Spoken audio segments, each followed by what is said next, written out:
Hello everyone, I welcome you all to your very own YouTube channel. This is your educator Shefali and today we are going to solve some more questions on the topic cell biology. तो चलिए शुरू करते हैं। हमारा पहला question है mitochondria is the power house of the cell because option 1 ATP is synthesized here, option 2 ATP is consumed here, option 3 assimilatory power is consumed here and option 4 all of the above। तो mitochondria को हम लोग power house of the cell इसलिए बोलते हैं क्योंकि यहाँ पे एटीपी का सिंथेसिस होता है ना कि कंजम्पशन। तो ऑप्शन 1 सही हो गया और ऑप्शन 2 गलत हो गया। देन यहाँ पे एसिमिलेटरी पावर का कंजम्पशन भी नहीं होता है और ये ऑल ऑफ द अबव भी नहीं होगा। तो हमारा सही आंसर हो गया एटीपी इज सिंथेसाइज्ड हेयर। किस प्रोसेस से सिंथेसाइज होती है? By the process of oxidative phosphorylation, जिसमें F0 F1 पार्टिकल्स इन्वॉल्व होते हैं। Now moving on to the next question, which of the following statement is not concerned with fluid mosaic model of plasma membrane? Option 1 is phospholipid forming a water resistant barrier, option 2 is glycocalyx at inner surface, option 3 is mosaic pattern of proteins and option 4 is more extrinsic protein at inner surface। इस question में हमें बताना है कि इनमें से कौन सी ऐसी स्टेटमेंट है जो फ्लूइड मोज़ैक मॉडल के अकॉर्डिंग सही नहीं है। तो ऑप्शन 1 है हमारा phospholipid forming a water resistant barrier. तो this is a true statement because हमने देखा था कि जो फ्लूइड मोज़ैक मॉडल है वहाँ पे जो फॉस्फोलिपिड बाइलेयर है उसका interior portion hydrophobic fatty acid chain का बना होता है, जिसकी वजह से जो अंदर का पोर्शन होता है इंटीरियर वन वो इम्परमिएबल होता है to the water because hydrophobic means water hating. तो वहाँ पे वाटर रेजिस्टेंट बैरियर तो बना हुआ है। तो this is the true statement. Then option 2 is glycocalyx at inner surface. तो ये गलत है बिकॉज ग्लाइकोकैलिक्स जो है शुगर कोटिंग होती है जो कि आउटर सरफेस में होती है ना कि इनर सरफेस में। तो हमारा करेक्ट ऑप्शन ऑप्शन 2 हो जाएगा क्योंकि यहाँ पे इनकरेक्ट वन पूछा गया है। देन ऑप्शन 3 है कि मोज़ैक पैटर्न ऑफ प्रोटीन्स। तो प्रोटीन मोज़ैक का फॉर्मेशन करते हैं in the fluid mosaic model, ये भी सही है। And then option 4 is more extrinsic protein at inner surface. Inner surface में ज़्यादा एक्सट्रिंसिक प्रोटीन्स होते हैं। तो ये भी ट्रू है बिकॉज इसका जब हमारा वो फ्रीज फ्रैक्चर टेक्निक करके इसको देखा भी गया था कि जो एक्सट्रिंसिक प्रोटीन्स हैं वो इनर सरफेस में ज़्यादा प्रेजेंट होते हैं रैदर दैन आउटर सरफेस। क्योंकि इसका एक रीज़न ये भी है कि जो इनर मेम्ब्रेन है वहाँ पे ये प्रोटीन्स प्रेजेंट होते हैं एंड अंदर जो साइटोस्केलेटन प्रोटीन्स होते हैं वहाँ से अटैच्ड होते हैं। हमारा अगला क्वेश्चन है the type of leucoplast which stores oils and fats is. कौन सा ल्यूकोप्लास्ट का टाइप है जिसमें ऑयल एंड फैट का स्टोरेज होता है? Option 1 amyloplast, option 2 aleuroplast, option 3 elaioplast and option 4 chromoplast. तो हमारा सही आंसर हो जाएगा इलाइयोप्लास्ट। एमाइलोप्लास्ट में स्टार्च का स्टोरेज होता है, एल्यूरो में प्रोटीन का एंड इलाइयो में फैट एंड ऑयल का। हमारा अगला क्वेश्चन है which of the following is true for lysosomes. Lysosome के लिए इनमें से कौन सा ट्रू है? Option 1 membrane bound vesicle, this is true, lysosomes are membrane bound vesicles। then option 2 is formed by Golgi body, ये भी true है। and option 3 is rich in hydrolytic enzymes, ये भी true है। तो इसका सही आंसर हो जाएगा all of the above। then our next question is if glycocalyx is loose then it is called as dash and if it's tough and thick then it is called as dash। Option 1 is slime layer capsule, option 2 is slime mould and capsule, option 3 capsule and slime layer and option 4 is capsule and slime mould. तो इसका सही answer हो जाएगा option number 1। अगर हमारी glycocalyx की layer loose होती है, लूज शीट के फॉर्म में होती है then it is called as slime layer and अगर ये थिक होती है तो हम इसे कैप्सूल बोलते हैं। Then our next question is the fatty acid tails of a phospholipid are usually. Option A hydrophilic and consist of two saturated fatty acid tails. Option B hydrophobic and consist of two saturated fatty acid tails. Option C hydrophobic and consist of two fatty acid tails, one that is saturated and another that is unsaturated. And option D hydrophilic and consist of two fatty acid tails, both that are unsaturated. तो हमें यहाँ पे बताना है कि जो phospholipid है उसकी फैटी एसिड टेल का नेचर कैसा होता है। तो we know that it is hydrophobic in nature and जिसमें दो फैटी एसिड टेल होती है, एक सैचुरेटेड होती है एंड दूसरी वाली अनसैचुरेटेड होती है। तो इसका सही आंसर हो जाएगा option number C. Then the next question is in bacteria the plasmid is. Bacteria में जो प्लाज्मिड होता है वो कैसा होता है। Option 1 extra chromosomal material, option 2 main DNA, option 3 non functional DNA and option 4 repetitive DNA. तो हमारा सही आंसर है extra chromosomal material. Then the next question is hydrolytic enzymes are active at. जो हाइड्रोलिटिक एंजाइम होती है lysosomes की specially, वो किस पीएच पे एक्टिव होती है ये बताना है। Option 1 acidic pH, option 2 basic pH, option 3 neutral pH and option 4 both A and B. तो हमारा इसका सही आंसर हो जाएगा एसिडिक पीएच। अराउंड 5 के अराउंड पीएच पे इसकी मैक्सिमम एक्टिविटी होती है।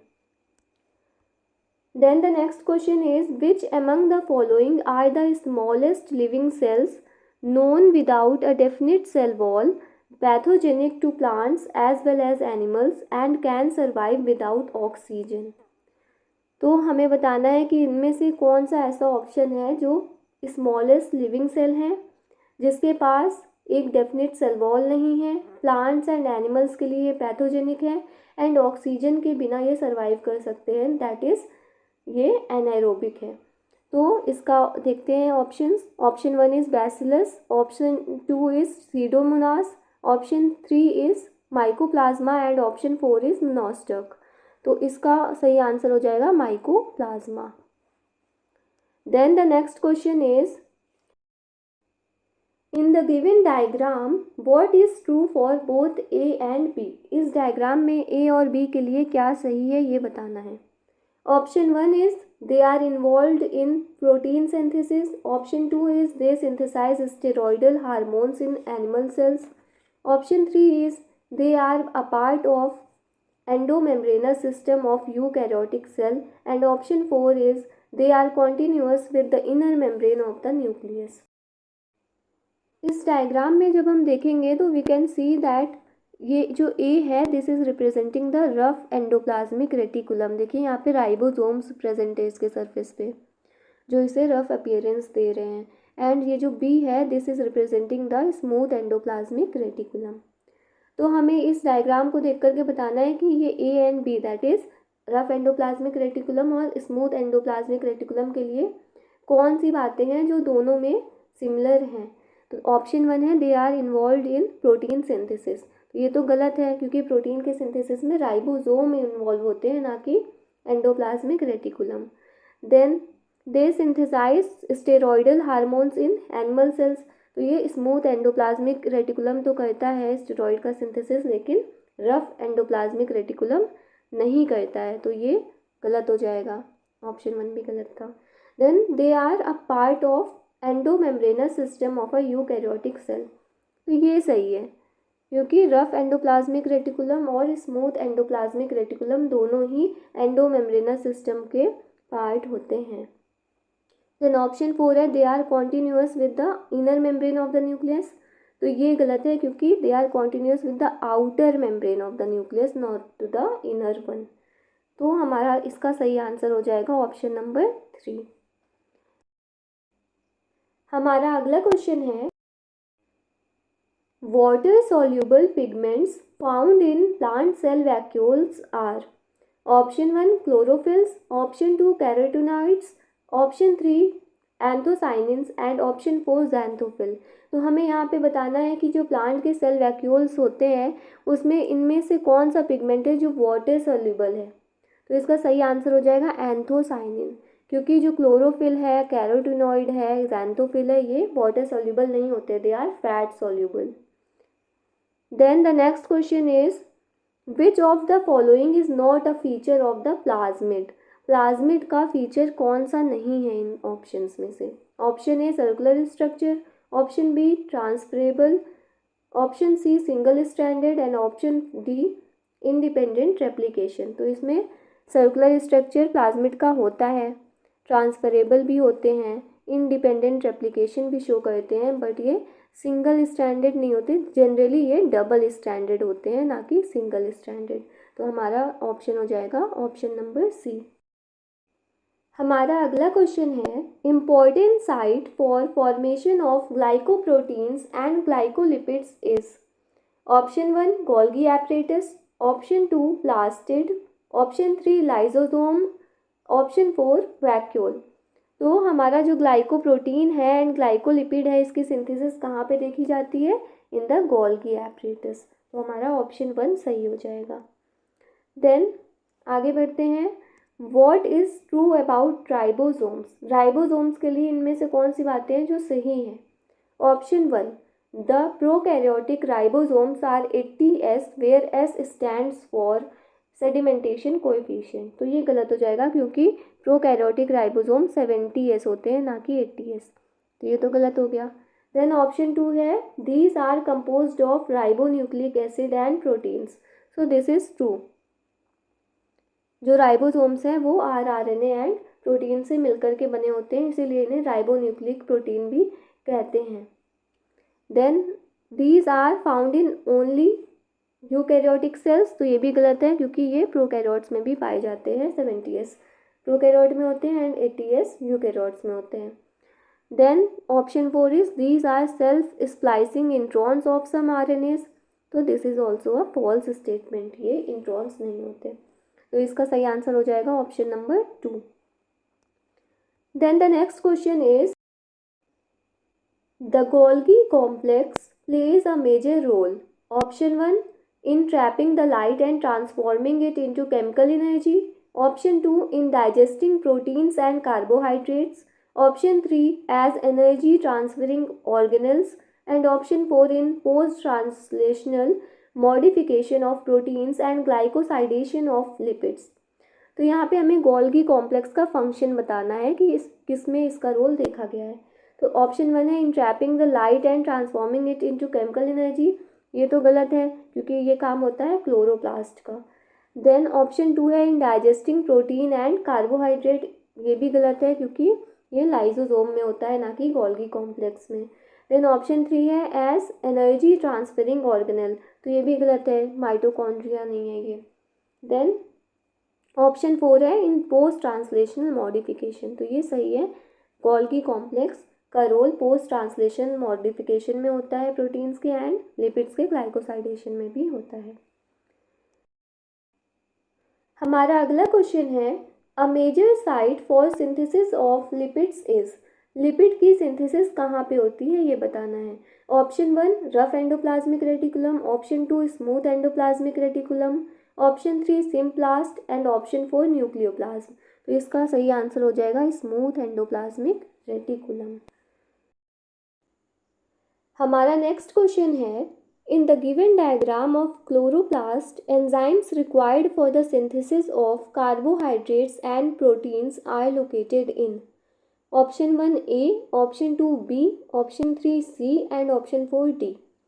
तो देखिए इस डायग्राम में we can see that A is representing the grana, B is representing the thylakoid, C is representing the stroma lamella and D is representing the stroma.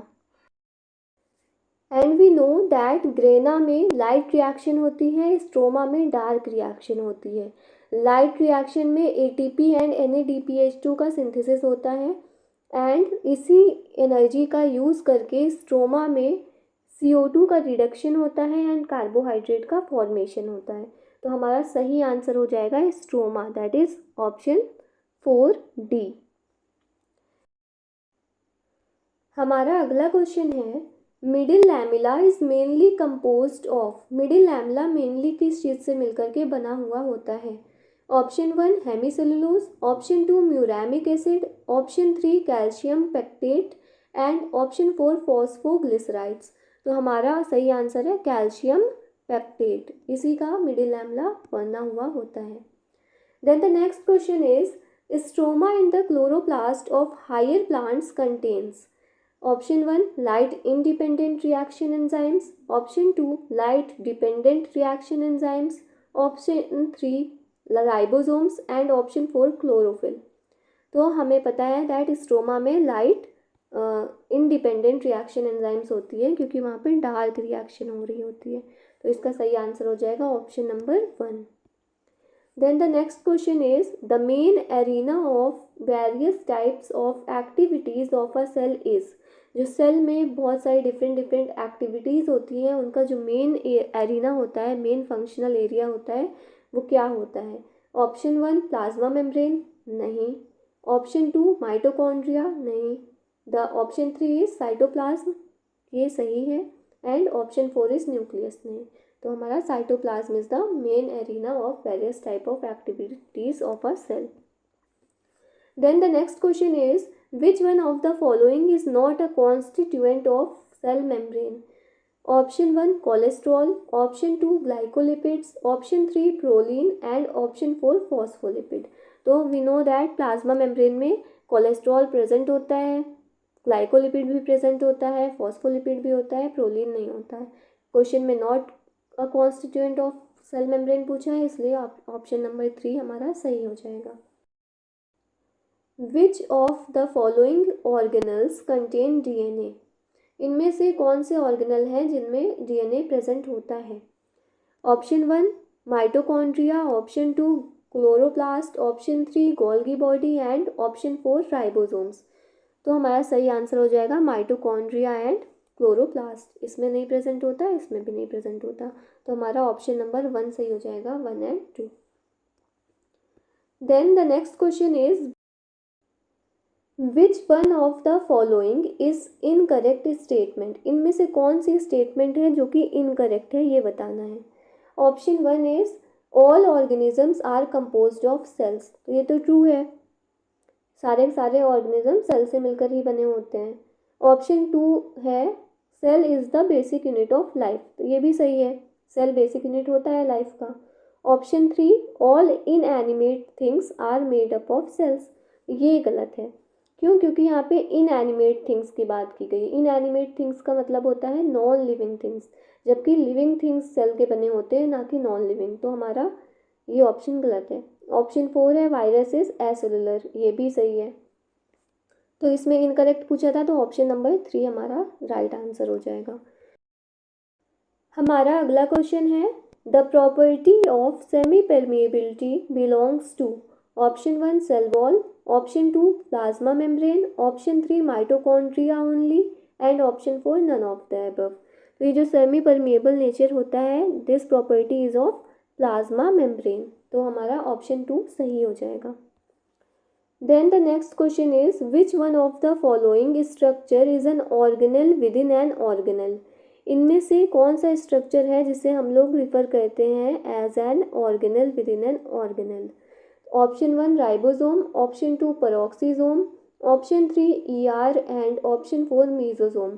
तो ये हो जाएगा ऑप्शन नंबर 1 राइबोसोम, क्योंकि देखिए राइबोसोम एक organelle है खुद ही, and ये खुद ही दूसरे ऑर्गेनल्स में प्रेजेंट होता है। जैसे क्लोरोप्लास्ट के अंदर होता है 70s type of ribosome, mitochondria के भी अंदर होता है 55s टाइप ऑफ राइबोसोम। तो इसे हम organelle within an organelle कह के रिफर करते हैं। Which of the following is true about Rudolf Virchow? Rudolf Virchow के रिस्पेक्ट में इनमें से कौन सी स्टेटमेंट है जो सही है? Option 1 he modified the hypothesis of Schleiden and श्वान। तो ये तो सही है, जो शील्डन एंड श्वान ने सेल थ्योरी की थी उसी को तो मॉडिफाई किया था रुडोल्फ वर्चाउ ने। तो this is a true statement. Option 2 he explained how new cells are formed. ये भी सही है, रुडोल्फ वर्चाउ ने ओमनिस सेल्ला ई सेल्ला का कॉन्सेप्ट दिया था, जिसमें उन्होंने बताया था that new cells arise from the pre-existing cells. Then option 3 he explained what Schleiden and Schwann couldn't explain in his cell theory. तो ये भी सही है, क्योंकि सेल थ्योरी में ये नहीं पता चल रहा था कि नए सेल का फॉर्मेशन कैसे हो रहा है, जिसकी वजह से फिर रुडोल्फ वर्चाउ ने अपना कॉन्सेप्ट रखा था। तो दिस इज ऑल्सो ट्रू। तो इसका सही आंसर हो जाएगा all of the above. Then the next question is which one is true about Schleiden. तो option 1 he proposed that body of a plant is made up of cells and their products, ये सही है। Then option 2 he was a botanist, ये भी सही है।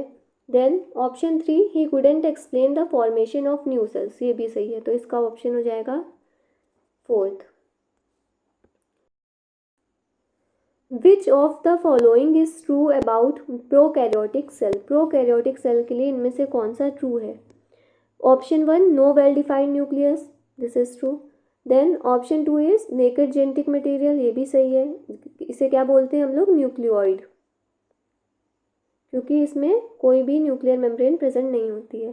Then option 3 है nuclear membrane absent, ये भी सही है। तो इसका हो जाएगा all of the above. Now moving on to the next question, which one is incorrect. इनमें से कौन सा स्टेटमेंट इनकरेक्ट है।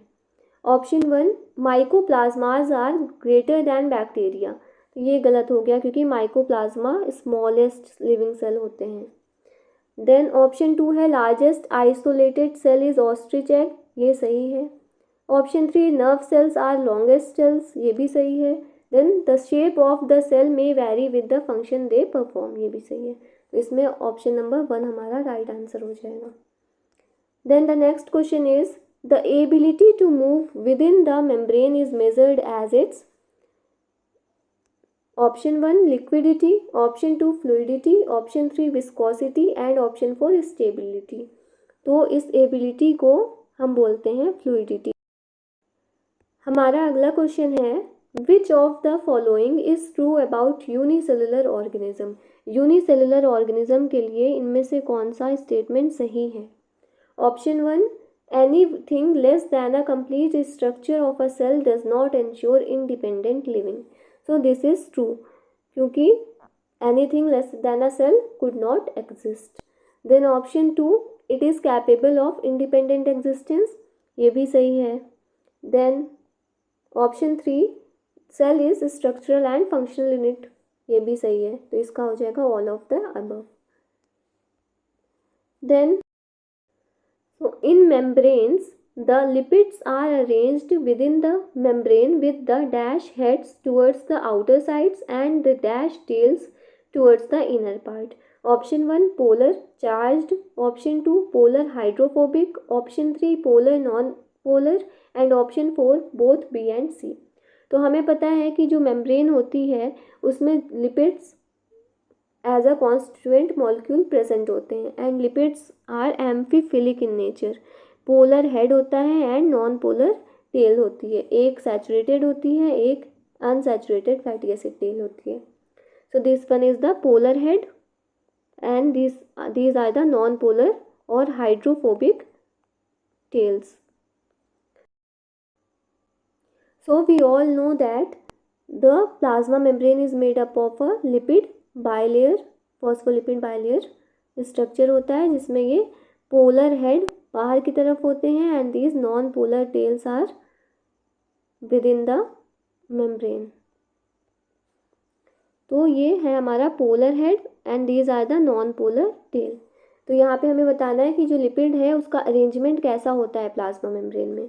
तो we know that polar heads बाहर की साइड होते हैं एंड नॉन पोलर या हाइड्रोफोबिक टेल्स हमारी अंदर की साइड होती है। तो इसका हो जाएगा पोलर एंड हाइड्रोफोबिक और नॉन पोलर। तो इसका ऑप्शन हो जाएगा option number 4 both B and C. So now here is a question जो हम लोगों ने लास्ट लेक्चर में भी डील किया था। एक्चुअली लास्ट लेक्चर में हमने गलती से आप लोगों को इसका आंसर ऑप्शन 3 बता दिया था, बट इसका सही आंसर ऑप्शन नंबर 4 होगा। That was my mistake and I apologise to you all for that. इस क्वेश्चन को हम लोग एक बार फिर से देख लेते हैं कि हमने क्या गलत बोल दिया था। विच of the following statements is not correct, हमें बताना है कि इनमें से कौन सी स्टेटमेंट करेक्ट नहीं है। तो option 1, lysosomes have numerous hydrolytic enzymes, तो ये तो ट्रू है, लाइसोसोम्स के पास हाइड्रोलेज एंजाइम्स होती हैं। Option 2, the hydrolytic enzymes of lysosomes are active under acidic pH, ये भी सही है, एसिडिक पीएच में ही इनकी ऑप्टिमम एक्टिविटी देखी गई थी। Then option 3, lysosomes are membrane bound structures, this is also true, lysosome के अराउंड मेम्ब्रेन प्रेजेंट होती है। Then option 4 is lysosomes are formed by the process of packaging in the endoplasmic reticulum, this is the false statement, क्योंकि ये Golgi body से derived होते हैं, ना कि एंडोप्लाज्मिक रेटिकुलम से। तो इसका सही आंसर ऑप्शन नंबर 4 हो जाएगा। So this was all about today and thank you so much for watching this lecture. आपके पास कोई भी डाउट है तो आप कमेंट करके पूछ सकते हैं।